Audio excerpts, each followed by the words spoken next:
인류 역사 가운데 가장 큰 오해가 있다면 고난에 관할 것일 겁니다. 고난을 좋아하고 환영하는 사람들은 없습니다. 모든 사람이 고난을 싫어하는데 모든 사람에게는 고난이 옵니다. 그래서 사람들은 하나님과의 관계 속에서 고난을 해석하지 않으면 이 고난이라는 것은 하나님이 우리에게 주시는 재앙이든지 징계든지 아니면 정말 뭔가 내가 세상 말로 하면 운이 없어서 왜 내가 이런 일을 겪게 되나 늘 이런 생각을 하면서 사람들은 고난을 대합니다. 그런데 고난은 하나님이 하나님의 사람들을 하나님의 사람으로 세워 가시는 하나님의 특별한 도구입니다. 예컨대 예수님에게 십자가가 없다면 그것은 우리가 믿는 성경이 우리에게 계시하는 그런 예수 그리스도가 아니죠. 자, 그리스도인, 내가 예수를 믿겠다고 신앙 고백을 하고 그리스도인이 될 때는 그리스도를 따르면서 하나님이 나에게 허락하시는 그 고난도 내가 감수하겠다고, 사실은 거기에 이 고백이 같이 들어가 있는 겁니다. 내가 그 고백을 하지 않는다 할지라도 인생 자체가 고난입니다. 저는 고난을 신비라고 부릅니다. 하나님이 우리에게 주시는 정말 축복이면서 은혜인데 그 고난을 통해 우리를 만들어 가시는 하나님의 뜻과 섭리 앞에 말씀을 깨달으면 깨달을수록 더욱더 엎드리게 됩니다. 하나님은 하나님의 사람을 세워 가시는데 첫째, 말씀으로 세우십니다. 그래서 성경 66권 계시의 말씀으로 하나님의 진리, 하나님의 그 넓은 구원의 경륜을, 인생이 뭔지, 하나님의 창조 목적이 뭔지, 구원이라고 하는데 그 구원의 완성이 뭔지, 이런 것들을 다 합쳐서 성경은 그것을 하나님의 경륜이다 그럽니다. 성경으로 이런 하나님의 경륜을 깨닫게 하시고 그 하나님의 경륜을 이루어가는 데 핵심은 하나님의 아들 예수 그리스도십니다. 예수 그리스도를 알아가면서 하나님의 경륜을 이루게 합니다. 이것은 우리의 계획을 이루는 것이 아니고 우리의 목표나 뜻을 이루는 게 아닙니다. 하나님이 창세전에 계획하셨던 사람을 지으시고 그 사람을 예수 그리스도 안에서 예수 그리스도의 생명과 성품으로 하나님의 아들들이 되게 하시려는 하나님의 이 계획, 그것을 이루어 가시는데 첫째가 하나님의 말씀으로 진리를 깨닫게 하는 겁니다. 그리고 이제 진리를 깨달아가기 시작하면 내가 깨달은 성경의 그 진리가 내 인격이 되고 삶이 되도록 하나님께서 고난을 허락하십니다. 그 고난을 다르게 표현하면 우리를 예수님의 십자가에 참여시키는 겁니다. 그래서 고난 없는 그리스도인의 삶을 추구하는 것은 그 자체가 맞지 않습니다. 오늘 시편 6편 같이 한번 말씀을 보겠습니다. 자, 표제에 보면 다윗의 시 그렇게 되어 있습니다. 다윗의 시. 인도자를 따라 현악 8줄에 맞춘 노래. 여기 현악 8줄 그럽니다. 재밌습니다. 아주.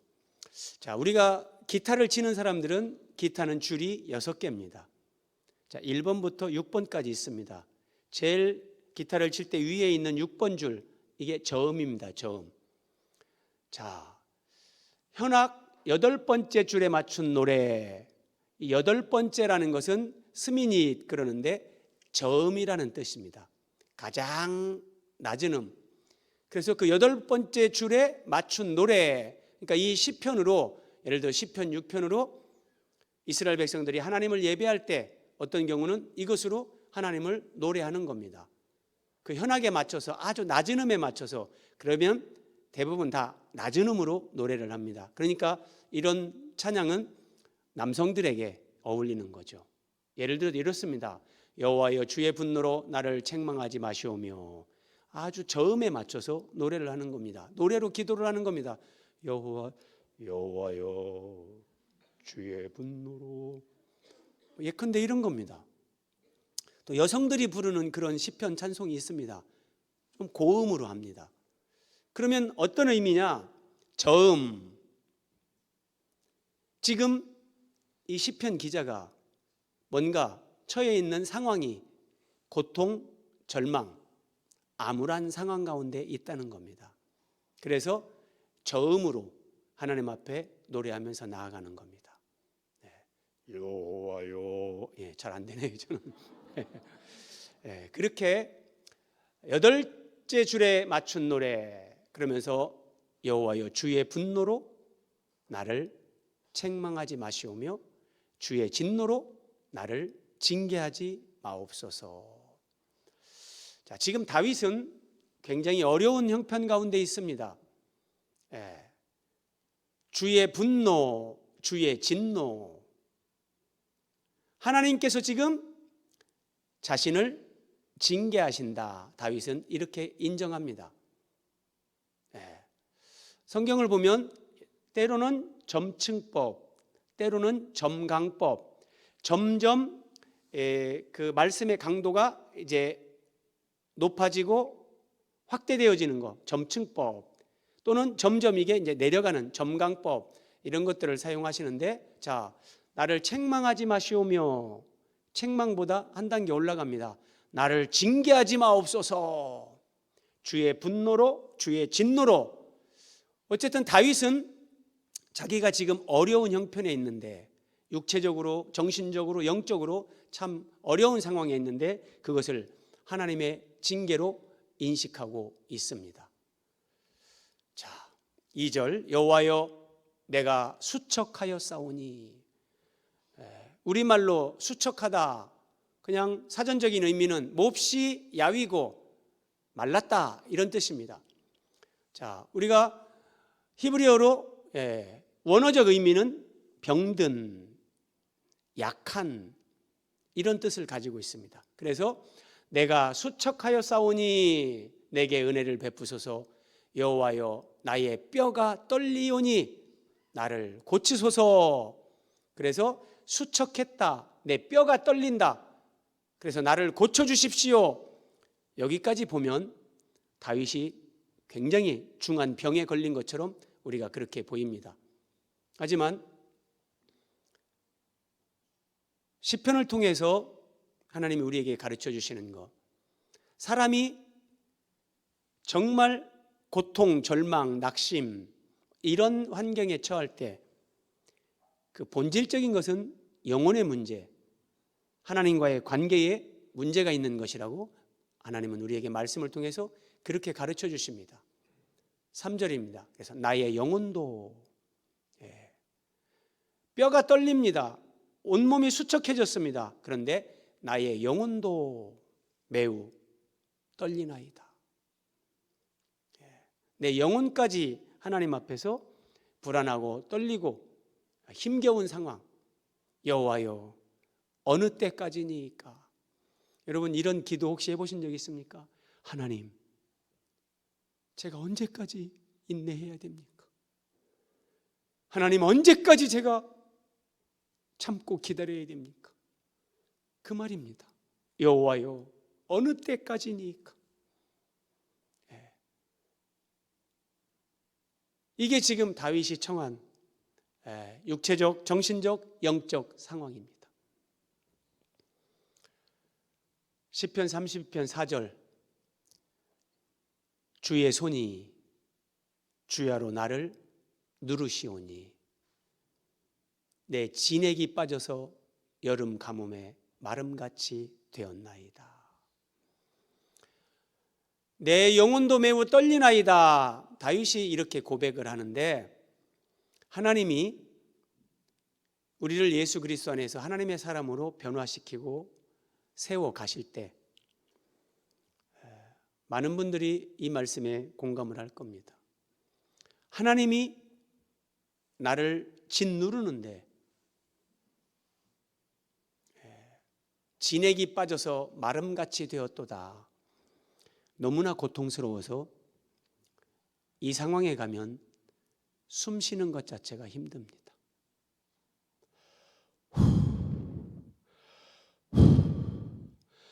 하나님, 영혼의 헐떡거림으로 하나님만 바라보고 하나님만 찾고 하나님만 부르짖는 하나님이 우리 각 사람에게 그런 시간을 허락하십니다. 근데 그 시간을 통과할 때는 왜 이런 시간을 나에게 하나님이 허락하시는지 우리는 이해하지 못합니다. 여러분, 우리 학생들이 내가 왜 열심히 공부해야 되는지 일단은 모릅니다. 엄마 아빠가 열심히 공부하라고 하니까 하는데 나중에 성인이 돼서 사회생활을 하면서 내가 그때 조금 더 이런 전문 분야의 공부를 더 했다면 내가 다 알고 준비하면서 공부하는 학생들은 없습니다. 모르고 하는데 나중에 그것이 다 필요하고 유익한 겁니다. 하나님은 우리에게 필요하고 유익한 것을 아시기 때문에 우리 각 사람에게 그런 시간, 하나님이 주야로 내 영혼을 마치 내 숨통을 조여오는 것처럼 나를 짓누르는 것 같은, 그럴 때 여러분 어떤 누구를 만나도 위로가 안 됩니다. 누가 무슨 선물을 주고 돈을 줘도 그것으로 기쁨이 없습니다. 숨 쉬는 것 자체가 힘듭니다. 하나님은 이렇게 하시면서 우리를 만들어 가시는데, 자, 다윗은 지금 하나님 앞에 참회를 하는 시편 6편이 참회시입니다. 7개의 시편에 참회시가 나오는데 그중 첫 번째 이게 시편 6편입니다. 다윗은 자신을 위해 목숨 바쳐 충성하는 충신 우리아의 아내 밧세바를 범했습니다. 그리고 그 밧세바의 남편을 죽게 전장의 맨 앞에 세워서 의도적으로 죽게 만듭니다. 밧세바가 죽었다, 우리아가 죽었다는 소식을 듣고 다윗은 우리아의 아내 밧세바를 자기의 아내로 취합니다. 다윗의 일생에 하나님 앞에 딱 한 번 죄를 짓고 하나님을 실망시킨 것이 바로 이것입니다. 다윗은 지금 이 죄악을 직면하면서 하나님 앞에 참회하는 겁니다. 하나님이 우리를 만들어갈 때 내가 어떤 죄를 지었든지, 그러면 사람들은 죄책감 때문에 열심히 믿음 생활하던 사람들은 내가 하나님 앞에 이렇게 죄를 져서 하나님의 영광을 가렸구나. 물론 아파해야죠. 죄를 짓고 당연하게 생각하는 건 그것은 아니죠. 그런데 여러분, 하나님이 위대하신 것은 내가 넘어져서 죄를 졌든지 나에게 어떤 허물이 있든지 하나님은 그것까지도 나를 만들어가는 도구로 선용하십니다. 그래서 하나님이 하나님이신 겁니다. 죄를 여러분들이 지어도 된다 그런 얘기가 아니라, 내가 하나님 뜻대로 살려고 했지만 그렇게 살지 못해서 때로 넘어지고 실수하고 하나님 앞에 내가 부끄러운 부분이 있다 할지라도 그것 때문에 너무 죄책감에 시달리는 건 아닙니다. 하나님은 내가 죄를 지었든지 죄를 짓지 않았든지 어쨌든 하나님은 우리를 만들어 가시는데, 자, 여호와여 돌아와 나의 영혼을 건지시며, 이 말씀 딱 보면 뭡니까? 하나님이 다윗에게서 떠난 것 같이 하나님의 임재의 은혜가 다윗의 심령 가운데 사라집니다. 죄를 지면 첫 번째 나타나는 게 바로 이겁니다. 내가 죄를 지었을 때 그 하나님의 임재의 은혜가 사라집니다. 그러면 살아도 사는 게 아닙니다. 정말 죽음과 같은 그런 시간을 보내게 됩니다. 여호와여 돌아와 나의 영혼을 건지시며 내 영혼을 건져달라고. 자신의 영적 상태가 하나님 앞에 마치 버림당한 것 같은 지금 그런 상황에 있는 겁니다. 당연하죠? 밧세바를 범하고 우리아를 죽이고 우리아가 죽자 밧세바를 자기의 아내로 취했습니다. 그런데 그 고통이 없을 수 있겠습니까? 하나님이 사랑하는 사람, 구원받은 사람, 그 영혼의 고통은 말할 수 없습니다. 그러나 제가 앞에서 드린 말씀은 그렇다 할지라도 오늘 시편 전체 6편을 보면 다윗은 하나님 앞에 그렇게 죄를 참회하지만 하나님의 사랑, 하나님의 긍휼과 자비를 한 번도 의심하지 않는다는 겁니다. 주의 사랑으로 나를 구원하소서. 죽음과 같은 시간을 통과하고 있지만 하나님 앞에 주의 사랑으로 나를 구원하소서. 나를 향한 하나님의 사랑, 나를 회복시키실 하나님의 구원의 은혜, 이런 부분에 대해서 다윗은 절대 의심하지 않습니다.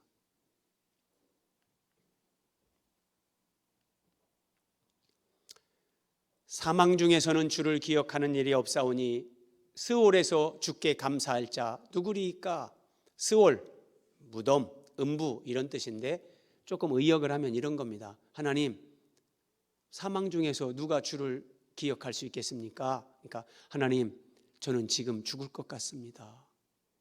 하나님, 나는 곧 무덤에 내려갈 것 같습니다. 하나님, 제발 나를 살려주십시오. 그렇게 기도하는 겁니다. 죄를 지었을 때만 이런 게 아닙니다. 죄를 짓지 않았어도 하나님이 한 사람을 하나님의 뜻대로 세워가시기 위해서 이렇게 고난, 십자가를 허락하십니다. 어떤 상황, 그래서 많은 사람들이 이런 상황에 직면하면 그때 내가 이쪽을 선택했어야 되는데 이쪽을 선택해서 이렇게 되는구나. 그렇지 않습니다. 하나님은 그때 내가 선택을 이쪽으로 했더라도 그럼 거기에서 또 가지가 뻗어나갈 때 거기에서 또 다른 어떤 것으로 똑같이, 그래서 누구 때문에 무엇 때문에 사람이나 환경을 탓하시면 안 됩니다.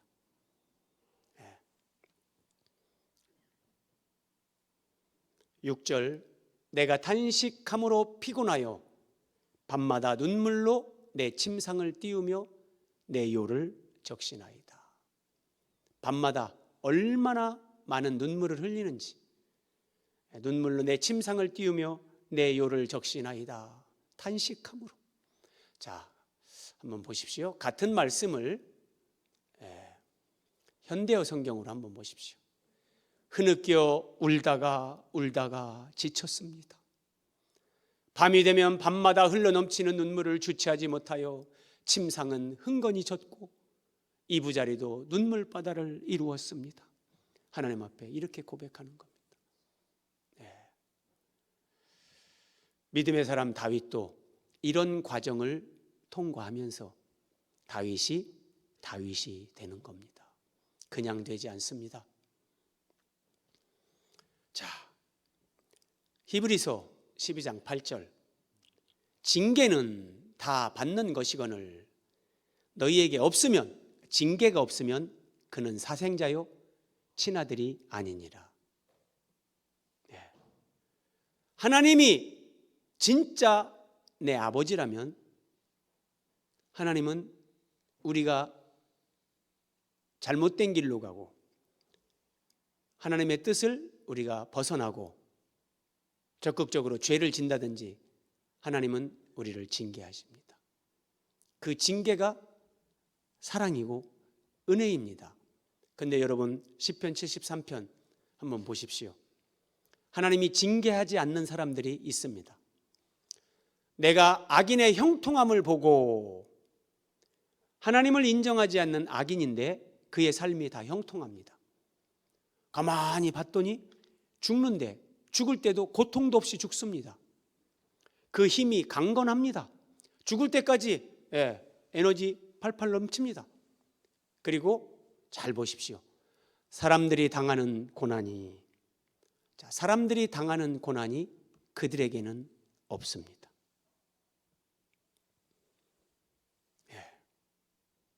이게 악인의 형통함입니다. 사람들이 당하는 고난이 그들에게는 없고 사람들이 당하는 재앙도 그들에게는 없다. 잘 이해하셔야 됩니다. 하나님이 우리에게 허락하시는 고난, 십자가, 그것은 우리를 주님과 함께 영광에 참여시키기 위한 하나님의 과정입니다. 조금 더 보겠습니다. 악인들의 형통에 대해서. 이들은 악인들이라도 항상 평안하고 늘 콧노래가 끊이지 않습니다. 룰루랄라 룰루랄라. 아이고 이거 뭐 이렇게 하는 것마다 이게 다 잘 돼. 항상 평안하고 재물은 더욱 불어나도다. 그리스도인들이 얼마나 부러워하겠습니까? 저 사람들은 하는 것마다 잘 되고 막 재물이 막 불어납니다. 그런데 악인의 형통입니다. 하나님이 징계하지 않는 사람, 하나님이 고난의 십자가를 허락하지 않는 사람,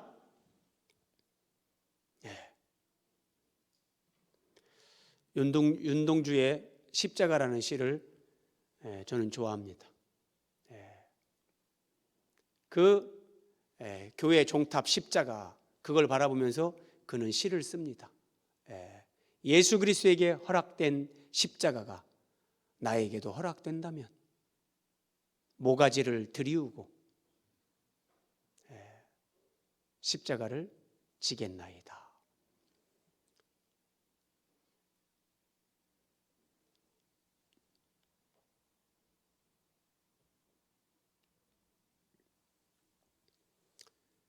그러면 어떻게 되는가 보십시오. 악인이 하나님 없이 살아가는데 모든 게 다 잘 돼요. 그러면 사람은 이렇게 됩니다. 교만이 그들의 목걸이다. 목에다 목걸이를 거는데 그게 교만입니다. 그 교만을 사람은 자기 스스로도 어떻게 통제하지 못합니다. 강포가 그들의 옷이다. 강포, 인격적인 사나움, 온유와 겸손과 관용과 배려와 이런 게 없습니다. 강포, 사납고 폭력적이고 거칠고 인간관계에서 늘 그렇게 살아가는 겁니다. 하나님의 통치를 받지 않고 세상에서 그저 형통한 길로만 가면, 환원하면 하나님이 십자가를 허락하지 않는 사람들, 하나님이 고난을 주지 않는 사람들은 이 6절 말씀에서 누구도 벗어나지 못합니다. 교만과 강포, 그들은 거기에 묶여서 삽니다. 근데 그리스도인들은 하나님이 십자가를, 고난을 허락하십니다. 때로는 징계하시고 죽음과 같은 고통의 시간을 허락하십니다. 그런데 그걸 통해서 그럼 우리는 어떻게 되는가? 예수 그리스도를 닮아갑니다. 재물, 물질은 이 땅에서만 유효합니다. 그러나 생명과 성품, 인격은 영원한 하나님 나라로 연결이 됩니다. 하나님은 우리에게 영원한 복을 주시는 겁니다. 그래서 그리스도 안에서 도저히 겸손과 거리가 멀던 사람을 하나님은 겸손하게 만드십니다.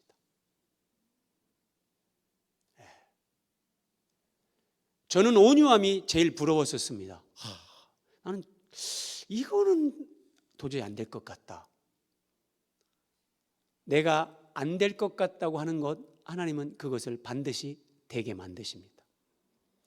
그걸 주기 위해서 하나님은 죽음과 같은 고통의 시간을 통과하게 하십니다. 숨 쉬는 것이 힘든 그런 경험이 없으시다면 좀 기다려 보십시오. 하나님이 주실 수도 있습니다. 목사님 왜 그런 말씀하십니까? 아닙니다. 사랑하기 때문에. 사도 바울은 죄를 지어서 고난당한 사람이 아닙니다. 주님과 복음을 위해, 하나님의 영광을 위해 목숨 바쳐 헌신한 사람입니다. 근데 그 바울에게 하나님이 어떻게 하시는가 보십시오.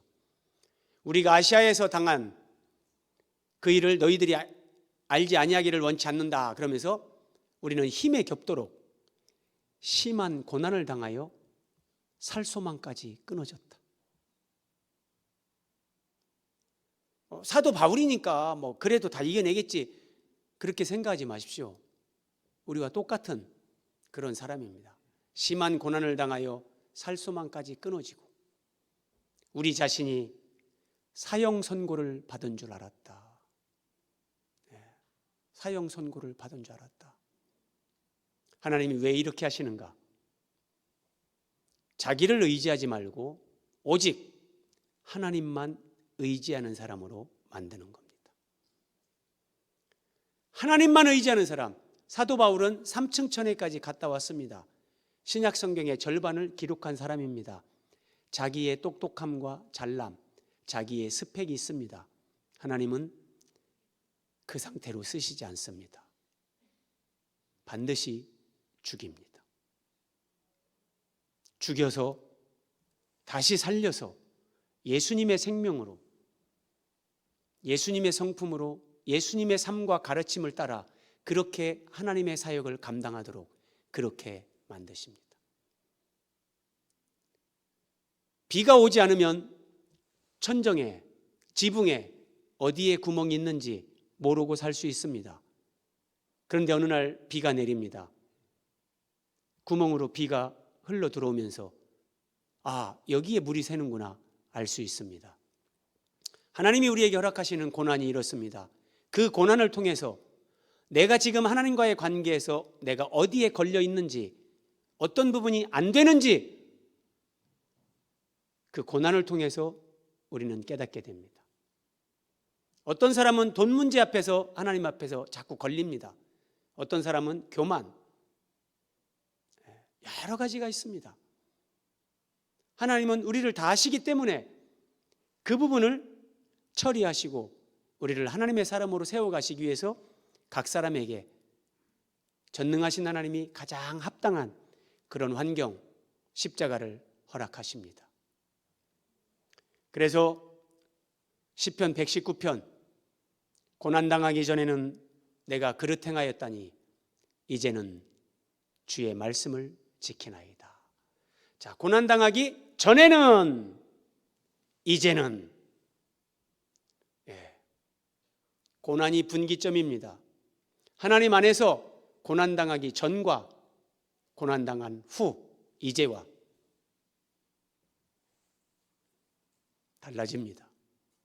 고난당하기 전에는 내 생각으로, 내 판단으로, 내 지식, 내 경험으로, 자기의 잘남으로 사람들이 살아갑니다. 그런데 고난을 통해 십자가를 통과하면 할수록 결코 자기 생각으로 살지 않습니다. 하나님의 말씀으로 삽니다. 이게 이스라엘 백성들의 광야 40년 훈련입니다. 그들을 하나님께서 광야를 통과하게 하신 것은 사람이 떡으로만 사는 것이 아니라 하나님의 입에서 나오는 말씀으로 사는 존재라는 것을 가르친 겁니다. 여러분들은 말씀으로 사십니까? 돈으로 사십니까? 예수님으로 사십니까? 내 지혜와 능력으로 사십니까? 우리를 이 땅에 하나님이 보내신 하나님의 뜻은 하나님 나라에서 완성될 거룩한 성 새 예루살렘, 예수 그리스도의 지체요, 하나님의 자녀요, 그리스도의 신부인 하나님의 아들됨의 그 영광에 우리를 참여시키고자 하시는 겁니다. 그래서 반드시 혈과 육을 가지고 태어난 사람은 죽음의 과정을 겪습니다.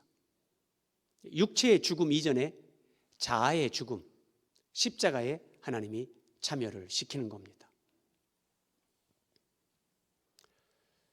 내 눈이 근심으로 말미암아 쇠하며 내 모든 대적으로 말미암아 어두워졌나이다.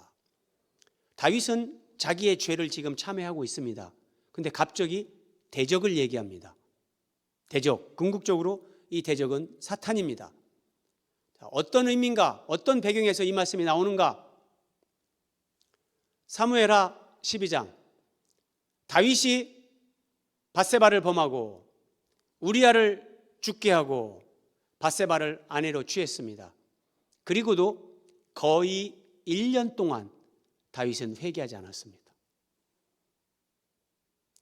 자신의 죄를 1년 가까이 은폐하고 살고 있었습니다.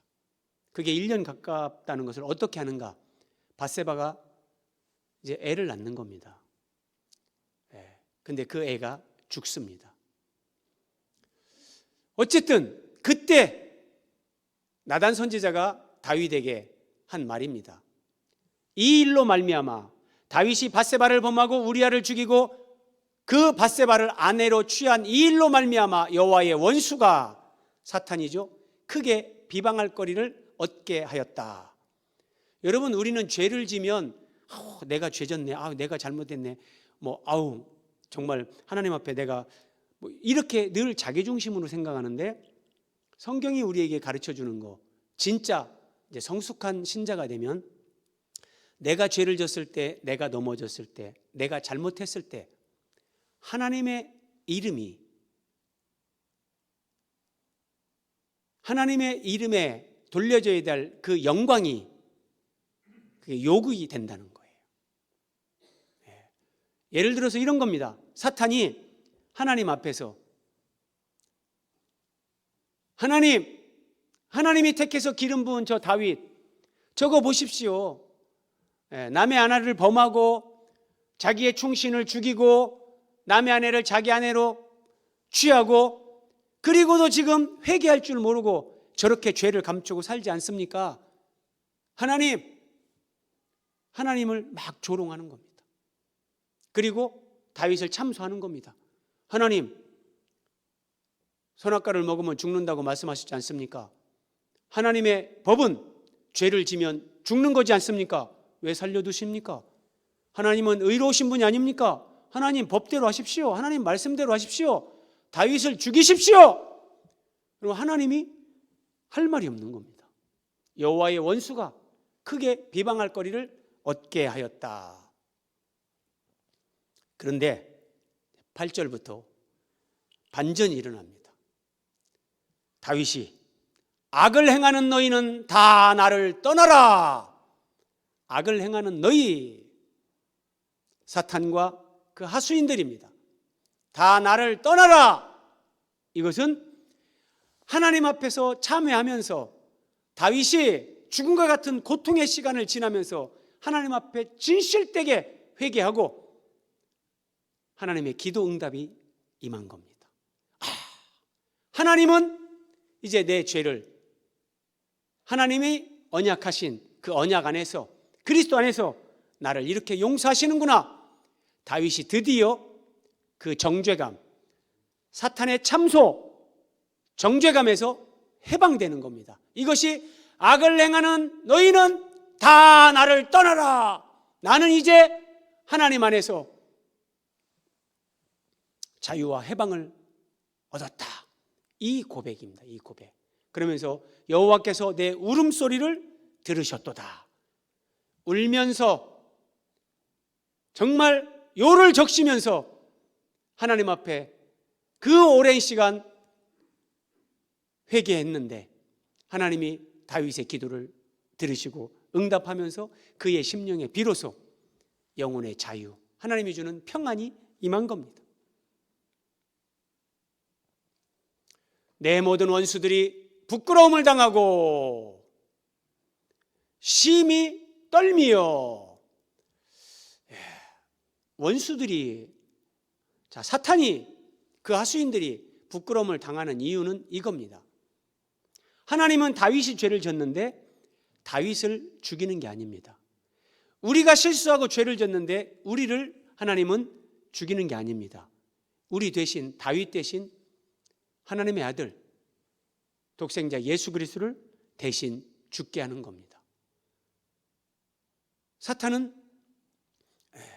이것을 이제 알게 되면서 부끄러움을 당하는 겁니다. 그리고 심히 떨미어 그랬죠? 심히 떨미어. 그렇게 참소하고 정죄하던 사탄 자신이 하나님 앞에 이제 심판당할 것을 사탄이 먼저 아는 겁니다. 자, 같은 10절에 내 모든 원수들이, 대표적으로 사탄입니다, 갑자기 부끄러워 물러가리로다, 이렇게 얘기를 합니다. 그러니까 여호와의 원수로 하여금 크게 비방할 거리를 얻게 했다, 나단 선지자가 그렇게 얘기했잖아요. 그러면서 다윗은 말할 수 없는 그런 죄책감, 그 정죄의식에 시달리는 거예요.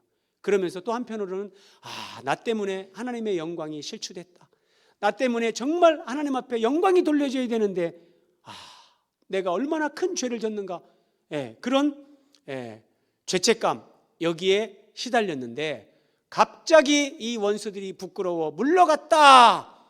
다윗은 이걸 본 겁니다.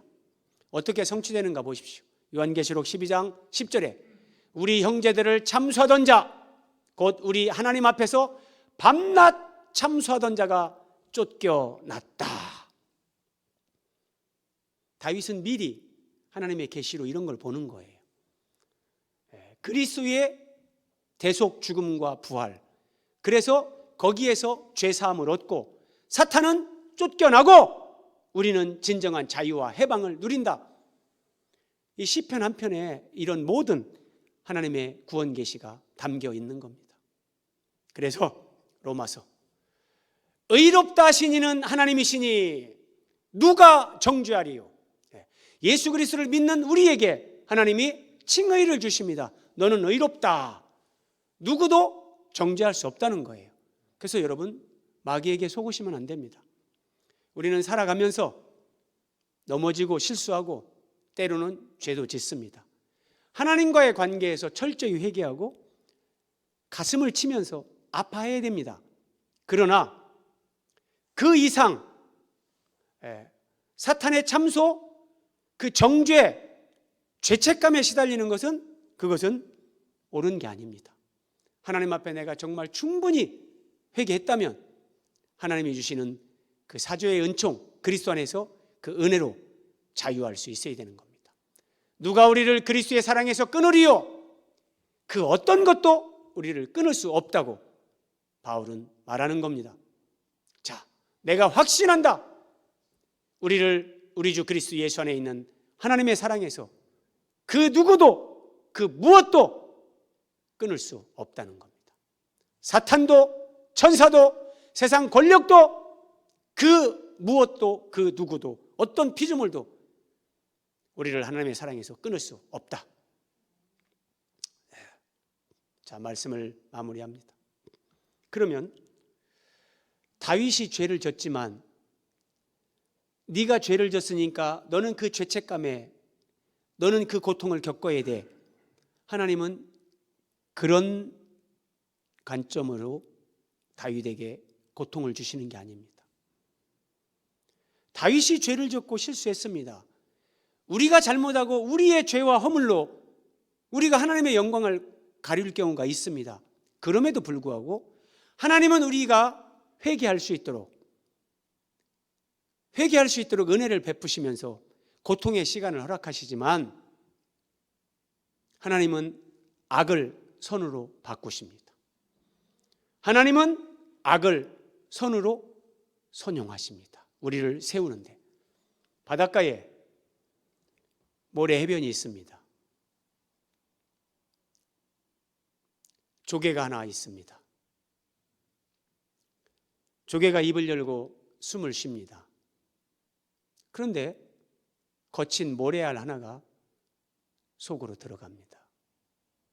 조개는 그 모래알을 자기가 손이 없으니까 빼낼 수 없습니다. 그러면 그 부드러운 조개살은 그 모래알 때문에 그때부터 고통이 시작됩니다. 자, 부드러운 조개살은 그리스도를 믿고 거듭난 우리의 심령이라고 보시면 됩니다. 거기에 모래 같은 거친 것이 들어옵니다. 죄가 들어오고 때로는 우리의 실수와 허물이 들어옵니다. 그래서 고통이 시작되는데 우리는 그 죄 때문에 나의 연약함, 그런 것들 때문에 아파하기 시작합니다.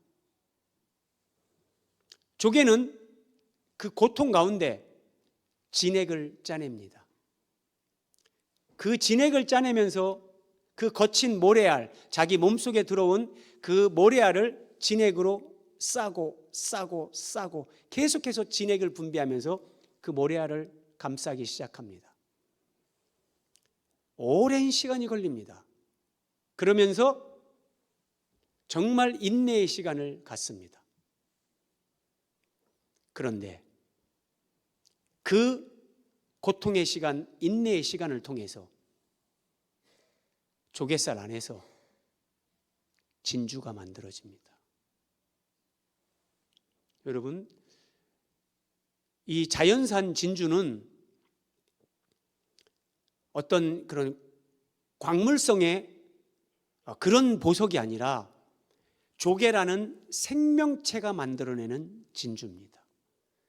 여러분, 거룩한 성세 예루살렘의 동서남북 12문이 있습니다.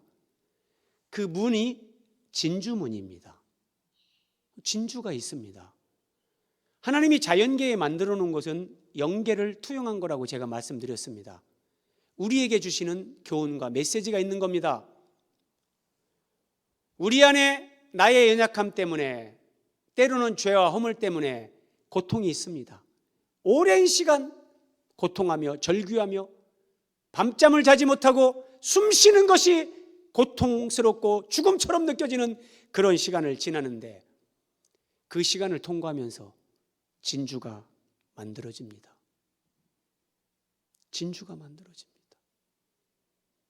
여성들은 진주 목걸이를 합니다. 근데 여러분, 진짜 이 진주가 하나 만들어지는 것, 다윗은 자신이 범죄하고 하나님의 영광을 가렸지만, 그래 너도 당해봐라 이놈아, 하나님은 그렇게 하시는 것이 아니라 다윗의 실수와 허물도 하나님은 악을 선으로 바꾸시면서, 그래 네가 참회하고 진정으로 회개하는 그 시간을 가져야 된다. 그렇지만 나는 그 시간을 통해서 네 안에 내가 진주를 만들어 주겠다. 모든 보석, 진주는 하나님의 생명이요 하나님의 성품을 상징합니다. 예수 그리스도의 온유함, 겸손함, 낮아지심, 섬김, 이것이 내 안에 생겨나기 시작합니다. 이것이 내 안에서 십자가를 통해 진주가 만들어지는 겁니다. 사도 바울이 아시아에서 당한 환난, 심한 고난을 받아 살 소망까지 끊어지고 나는 사형 선고를 받은 줄 알았다. 그 시간을 순교하는 날까지 살아가는 겁니다. 그런데 여러분, 하나님이 바울에게 주시는 축복은 바울의 영혼, 바울의 생명, 바울의 인격과 성품 안에 예수 그리스도의 그 생명과 성품이 사도 바울을 점유해 버립니다. 그래서 이제 내가 사는 것이 아니라 내 안에 그리스도께서 사신다. 바울은 이 위대한 고백을 하는 겁니다. 예수님의 생명이, 예수님의 성품이 나를 점유하는 만큼 내가 살지만 내가 살지 않고 나를 통해 예수님이 사시는 존재가 되는 겁니다. 이게 우리가 주님과 하나가 되어져 가는 겁니다. 다윗은 객관적으로 죄를 지었고 하나님의 영광을 가렸고 고통을 당해도 쌉니다. 그러나 하나님은 그 악을 선으로 바꾸시면서 다윗을 진정 하나님의 마음에 합한 사람으로 세우십니다. 우리가 살아가면서 부족하고 연약해서 실수하고 넘어지고 때로는 죄를 짓고 잘못합니다. 그러나 하나님은 너 당해봐라 그렇게 하시는 것이 아니라 우리의 연약함을 아시고 부족함을 아시는 하나님께서 우리의 등을 두들겨 주면서 내 손을 잡아 일으켜 주시면서 고통 가운데 주님 바라보고 기도하며 하나님을 의지하는 그 시간을 통해서 내 안에 진주를 만들어 가십니다. 하나님의 생명과 성품에 참여하는 거룩한 하나님의 사람들로, 우리를 순결한 그리스도의 신부로 하나님이 그렇게 세워 가십니다. 우리에게 죽음과 같은 고통의 시간을 허락하시는 것, 그것은 이런 하나님이 응답을 주시고 우리에게 은혜와 영광을 주시기 위한 하나님의 특별한 배려요 선물입니다. 기도하겠습니다.